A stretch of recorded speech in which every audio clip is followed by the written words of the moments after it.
Allah buyurur ki وَقَالَ الشَّيْطَانُ لَمَّا قُضِيَ الْأَمْرِ Elə ki, hər şey qutaracaq, qiyamət olacaq. Bu dünyada şeytana aldanıb və həmçinin şeytan xislətində olan insanlara aldanıb, yolunu azmış insanlar hesaba çəkiləcəklər. O zaman deyəcəklər ki, bizi filan şeytan azdırdı, filan dinsiz azdırdı. Şeytan gəlib deyəcək ki, İnnəllaha va'adakum va'dal haqq. Ay günahkarlar, axı Allah sizə haqq vədə vermişdi. Görün ha, şeytan o azdırdığı insandan Allaha daha çox inanır. Deyəcək ki, Allah sizə haqq vədə verməmişdi ki, günah eləsəz cəza olacaq, yaxşı iş görsəz cənnət olacaq. Sonra deyəcək ki, mən də sizə vədə vermişdim. Və va'adtukum. Şeytan necə insanı aldadır?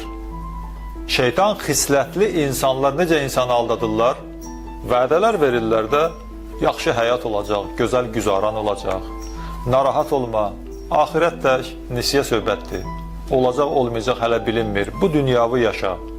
Şeytan deyir ki, mən də sizə vədə vermişdim, amma mən vədəmə əməl etmədim. Sonra deyəcək ki, bilirsiniz niyə vədəmə əməl etmirəm? Çünki mən sizi məcbur eləməmişdim. وَمَا كَانَ لِيَ عَلَيْكُمْ مِنْ سُلْطَانٍ Şeytan deyəcək ki, mən sizi zorla aparmadım ki günaha. İlla ən dəavtukum fəstəcəbtum li. Mən sadəcə sizi dəvət elədim. Siz də dəvətimə baş üstə dediniz.